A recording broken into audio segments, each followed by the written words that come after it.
그 앞에서 찬양을 하면서 저 스스로도 조마조마하면서 찬양을 드렸습니다. 이 알러지인지 아니면 이 금년 내내 계속되는 일정이어서 그런지 저도 모르게 기침이 조금씩 나서 말씀을 전하기 전에 목을 보호해야 되겠다. 그래서 찬송을 할 때 립싱크를 했습니다. 앞에서 알아봤는지 어쨌는지 모르겠는데 한 중간쯤 립싱크를 하고 있는데 속에서 이런 생각이 드는 겁니다. 부르자. 이래도 나오고 저래도 나올 것 같으면 불러서 기쁨이라도 넘쳐나게 하자. 그래서 열심을 다해 찬양을 했습니다. 오늘 말씀을 전하는 동안에도 하나님께서 붙들어 주실 줄 믿습니다. 이 지난주 한국에서는 이 앞으로 4년 동안 이 대한민국 국민의 소리를 대변할 그리고 입법기관인 이 국회를 들어가서 또 국회의 기관의 대표가 될 국회의원을 뽑는 20대 총선이 있었습니다. 저희 교인들 중에도 많은 분들이 아마 사전투표나 부재자 투표로 참여하신 분들도 있는 것으로 알고 있는데 투표 결과는 여러분들이 잘 아시다시피 많은 사람들의 예상과는 달리 지금 현 정부 여당의 패배로 끝나게 되었죠. 그래서 앞으로 20대 국회는 여소야대라고 하는 형태, 의석이 구성이 되어서 운영될 가능성이 그만큼 높아졌습니다. 이 같은 야당의 승리를 많은 사람들이 어떤 사람들은 현 정부의 독선 때문이다. 어떤 사람들은 불통의 이미지가 강한 것이다. 그래서 그에 대한 국민들의 심판이다 라고 이야기하는 사람들이 있는가 하면 또 어떤 사람들은 현 여당과 정부에 대한 견제로 야당을 국민들이 밀어준 것이다 라고 이야기하는 사람들도 있습니다. 또 어떤 정치 평론가들에 의하면 대다수의 사람들은 이런 이야기를 하죠.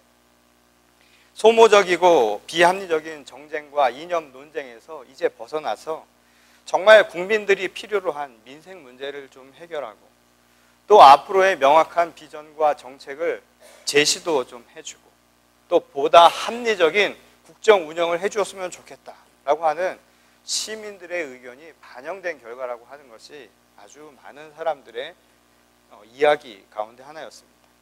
무엇보다 이 총선이라고 하는 것의 특징은 이 지역 주민들의 입장에서는 지역 경제와 현안 문제 등을 잘 해결해 주고 또 앞으로 보다 나은 삶을 가능하게 할 대표자를 뽑는 것, 이게 바로 이 총선의 아주 중요한 목적 아니겠습니까? 그런데도 불구하고 매번 속는 셈 치고 많은 사람들이 투표장으로 향해서 이번에는 좀 달라지지 않을까라는 생각으로 그런 기대로 투표를 하게 되는데 이번 선거 결과도 그러한 표심이 다 반영되었다라고 해도 과언이 아니라는 것이었죠. 여전히 벗어나지 못했다는 지적이 많은 사람들로부터 크기는 하지만 몇몇 선거구에서는 지역주의 망령을 벗어나서 이제 변화가 나타나는 것이 아닌가라는 표심을 엿볼 수 있는 그런 주목할 만한 투표 결과도 있었습니다. 우리 지역을 위해 정말 열심을 다해 일할 사람이 과연 누구인가? 사람들의 관심과 기대치 그리고 그것을 바라보는 시선이 조금씩 변화되고 있다라는 증거라는 것이죠. 사실 그만큼 커다란 관심을 끌지는 못하지만 여러분 매년 교회에도 교회를 위해서 일할 일꾼들을 선출하고 또한 뽑는 그런 절차와 과정으로 인해서 크고 작은 일들이 벌어지곤 합니다. 물론 저희 교회는 그런 일이 없어서 여러분들이 많은 경험을 하지는 못하셨겠지만 모르시는 분들이 더 많을 거예요. 우리가 속한 이 연합감리교회는 매년 초부터 5월 말까지가 이 연합감리교회 목사들이 새로운 임지로 파송되는 것을 각 연회 감독님들과 그리고 각 캐비넷이 결정하고 그것을 진행하는 과정입니다. 지금 곳곳에서는 목사의 파송을 위해서 감독님과 그리고 캐비넷이 매번 만나서 그것을 의논합니다. 그리고 그것을 통해서 각 교회의 사정과 비전을 고려해서 그에 적합한 목사님을 파송하는 절차가 바로 이 순간에 다 이루어지게 된다는 거죠. 특별히 중대형 교회에 자리가 나면 담임 목회로 가기 위해서 많은 분들이 기도도 하고 또 그것을 위해서 열심을 다하는 경우가 많습니다. 요즘에는 여러분들도 많이 아시겠지만 이 한인교회의 경우는 크기에 상관없이 구직이 굉장히 어려운 문제 중에 하나가 되었죠. 그래서 어떤 교회든 자리만 나면 가겠습니다. 아골골짝 빈들해도 불러만 주시면 가겠습니다라고 하는 목사님들이 줄을 서서요. 어떻게든 거기를 가기 위해서 온갖 노력을 다 기울이는 것이 바로 오늘 현실입니다. 근데 막상 이 교인들의 입장은 좀 다르다고 합니다. 우리 연합감리교회는 여러분들도 아시다시피 감독님에 의해서 파송됩니다. 언제든지 감독님이 가라 하면 가는 것이 바로 연합감리교회 목회 현장이죠. 그런데 실제로 한인 교회들은 감독이 보내려 한다 할지라도 우리들의 입장에서 좀 웬만하면 좋은 분이 왔으면 좋겠다라는 마음을 갖는다고 합니다.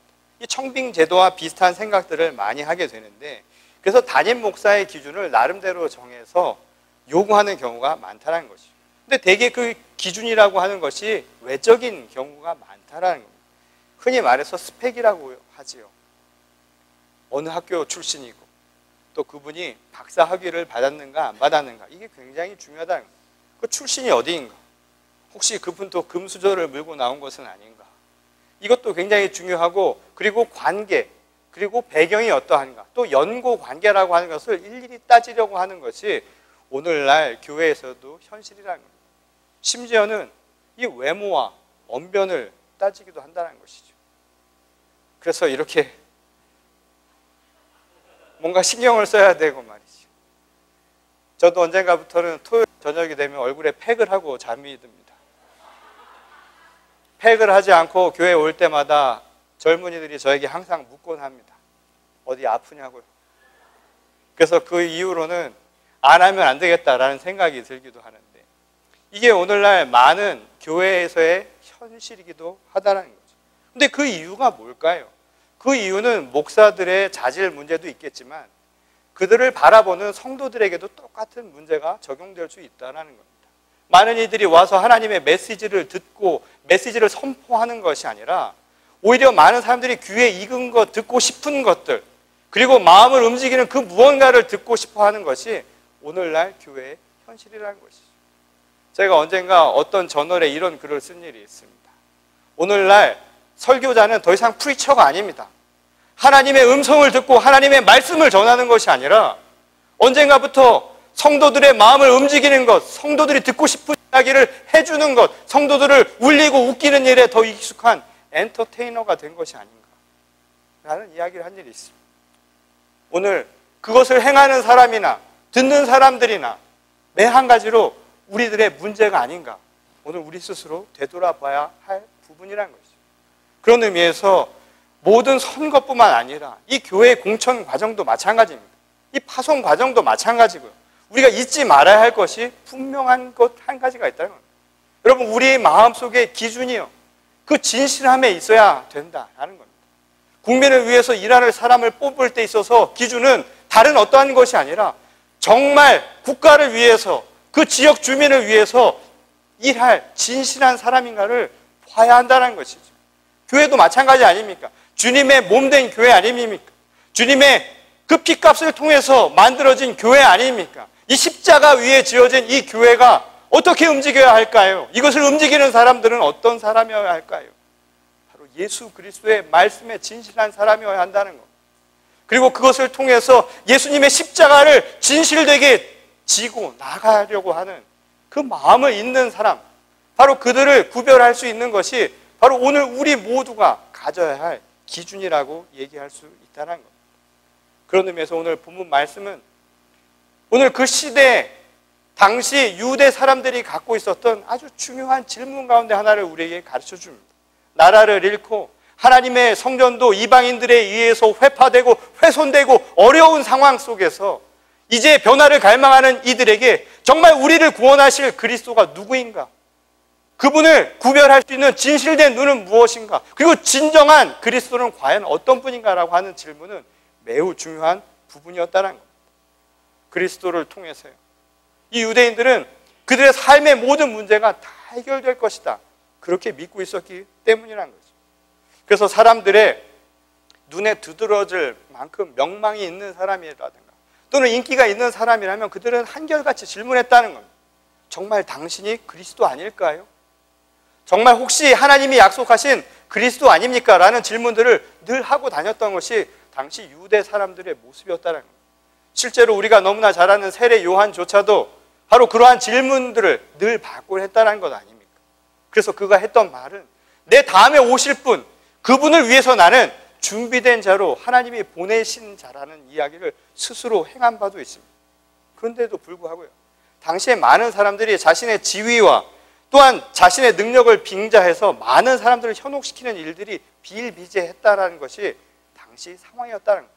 그래서 예수님이 출현하시고 공생애를 통하여서 하나님의 기적을 행하시고 하나님의 말씀을 전하시던 이 시기에 수많은 가짜 그리스도를 지칭하는 사람들도 버젓이 행사하고 있었던 상황이 바로 당시 시대적인 모습이었다는 겁니다.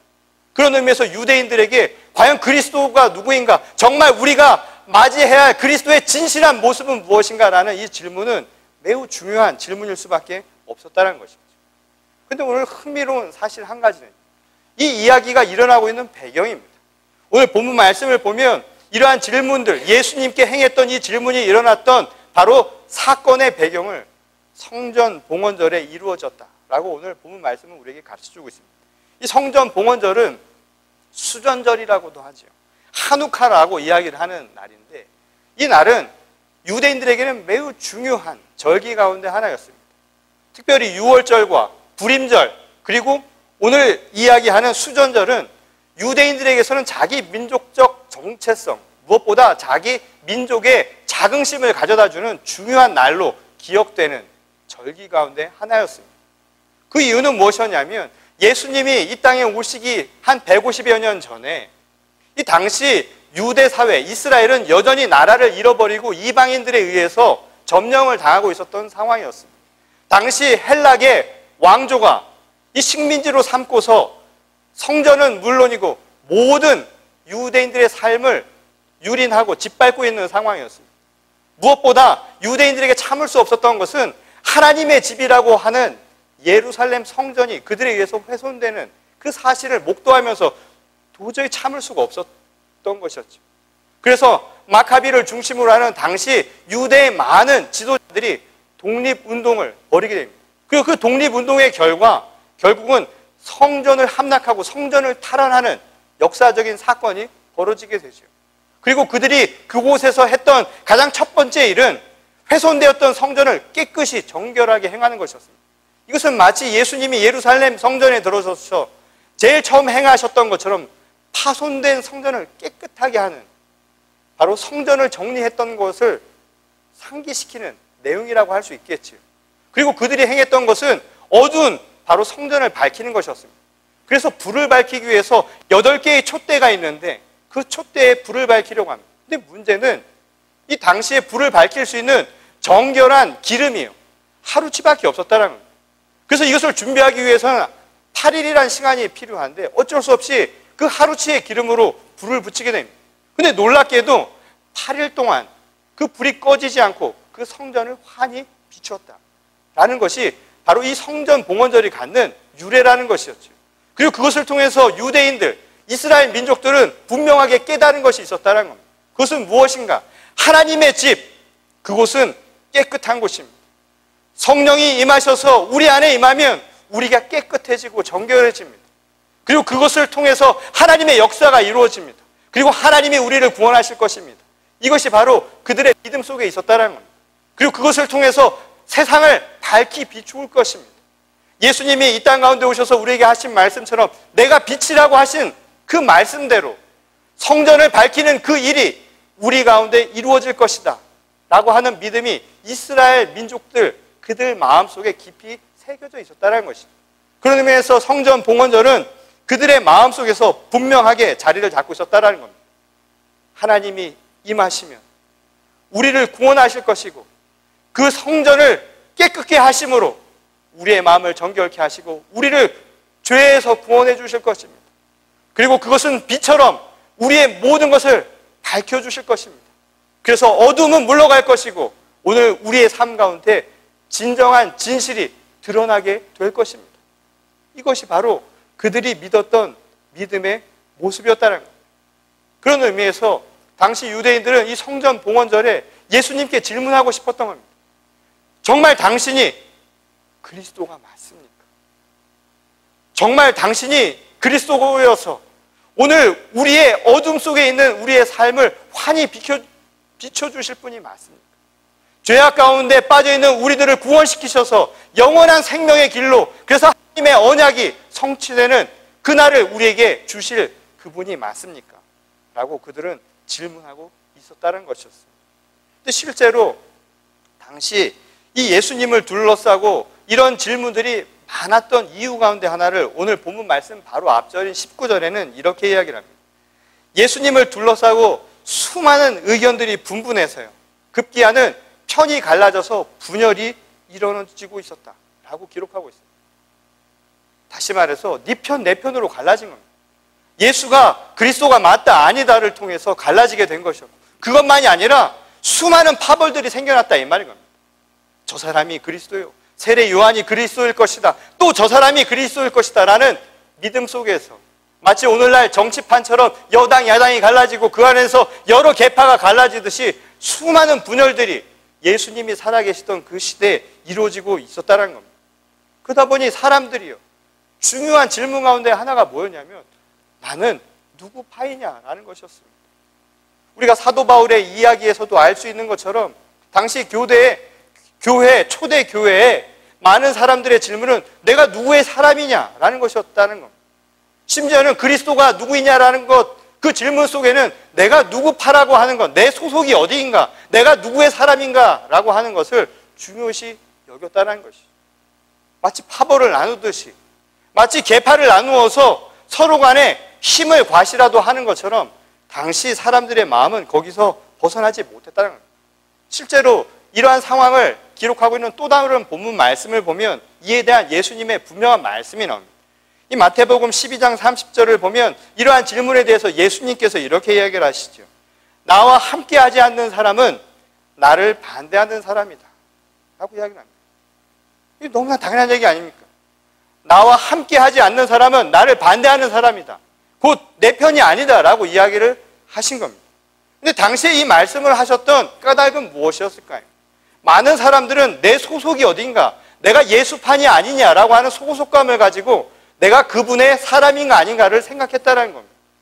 근데 예수님이 이 말씀을 하실 때는 내 소속을 이야기하는 것이 아니라 완전히 말씀을 바꾸어서 이야기를 하시죠. 내 편인지 아닌지, 나와 함께하는 사람의 모습은 다른 것이 아닙니다. 내가 그러했던 것처럼 십자가를 함께 짊어지는 사람입니다. 자기를 부인하고 제 십자가를 지고 나를 따르는 사람이 바로 나와 함께하는 사람입니다. 소속감이 어디에 있는가가 중요한 것이 아니라 그가 지금 무엇을 행하고 있는가, 바로 이것이 예수님의 사람인가 아닌가를 결정하는 중요한 부분이었다는 것이죠. 오늘 같은 맥락에서 예수께서 똑같은 대답을 하고 계시죠. 사람들은 궁금해했습니다.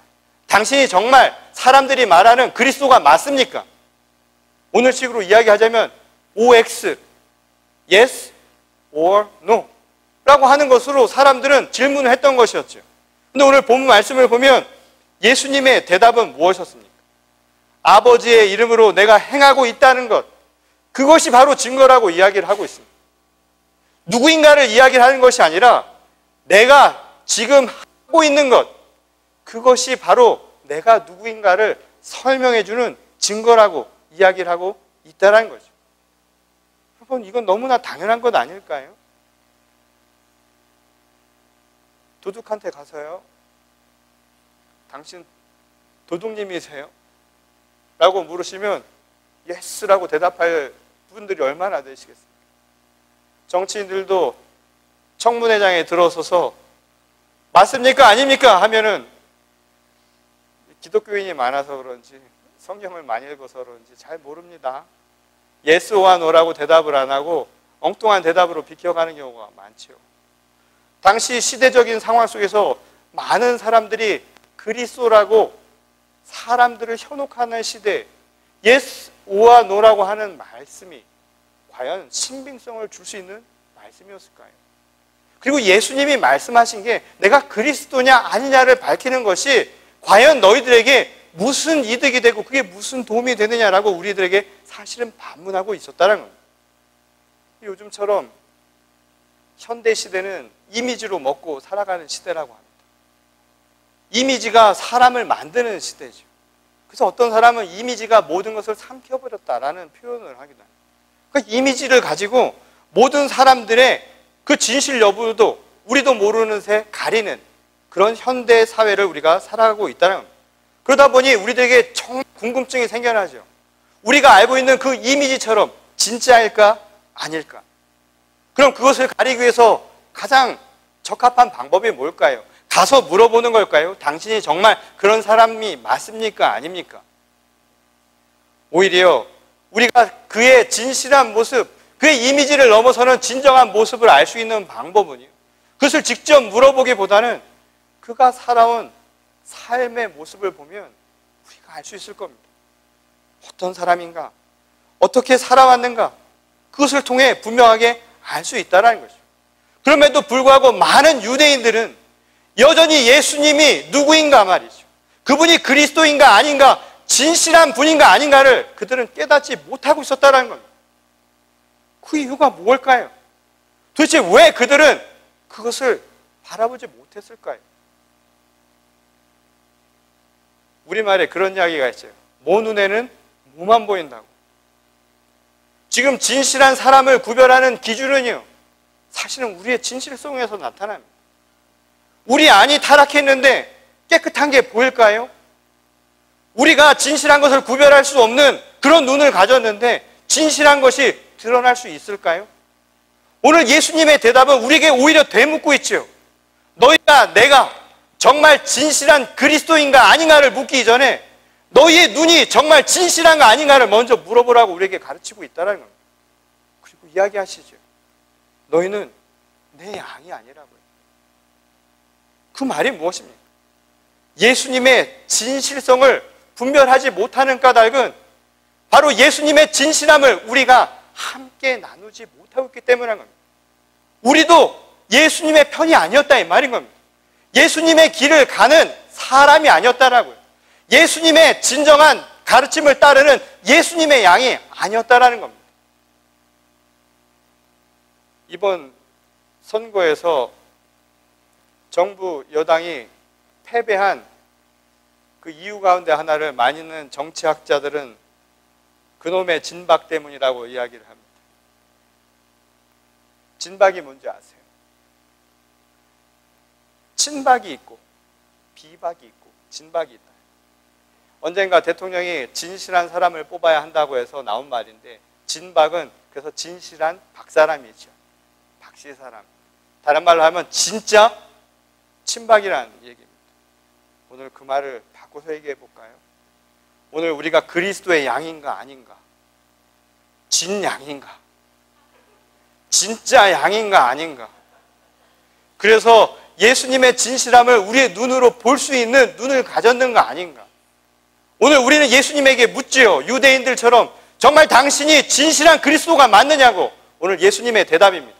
그러기 이전에 너희는 나를 알아볼 수 있는 진실한 양이었느냐?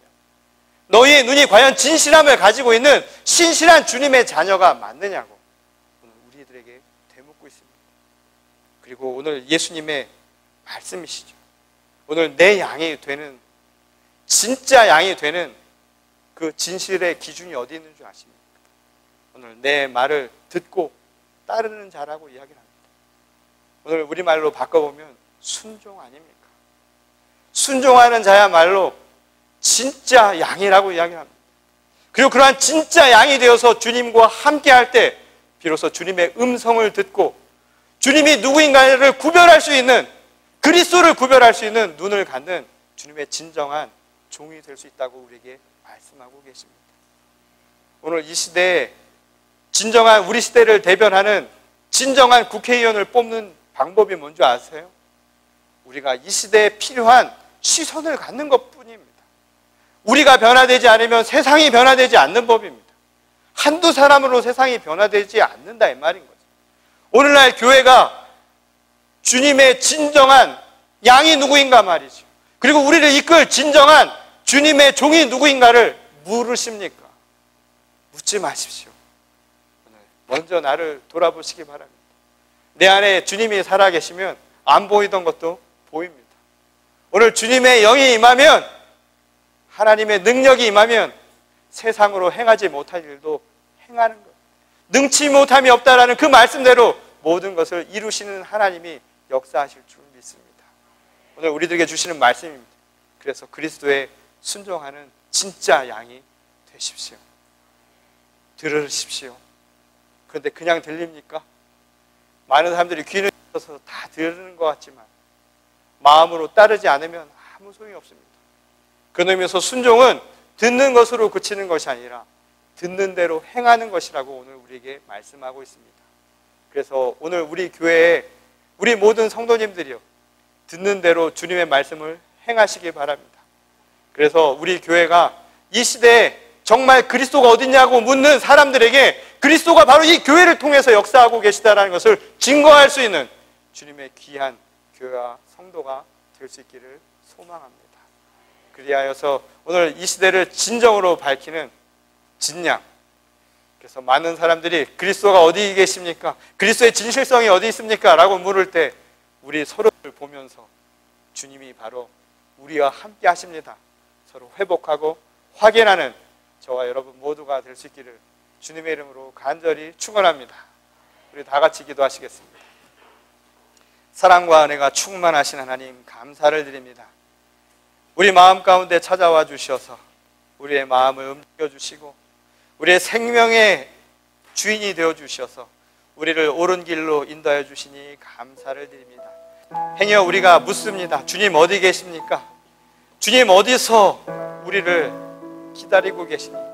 주님 거기 계신 게 맞습니까? 진실로 그리스도가 맞으십니까? 라는 그 질문에 주님의 말씀처럼 우리의 삶을 먼저 되돌아보게 하여 주시옵소서. 과연 우리는 진정한 주님의 종이 맞았는가?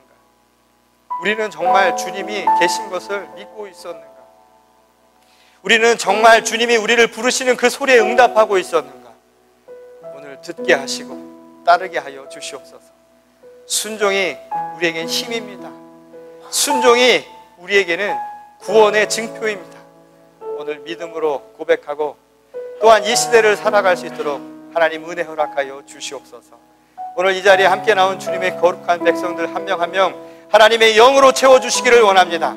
하나님의 은혜로만 살아가게 하여 주시옵소서. 힘들고 어려운 이 시대에도 하나님을 붙들고 이 시대를 힘껏 하나님 용기 있게 어깨를 쫙 펴고 살 수 있는 주님의 거룩한 백성들 다 삼아주실 줄 믿사오며 거룩하신 우리 주 예수 그리스도의 이름 받들어 간절히 기도드렸습니다. 아멘.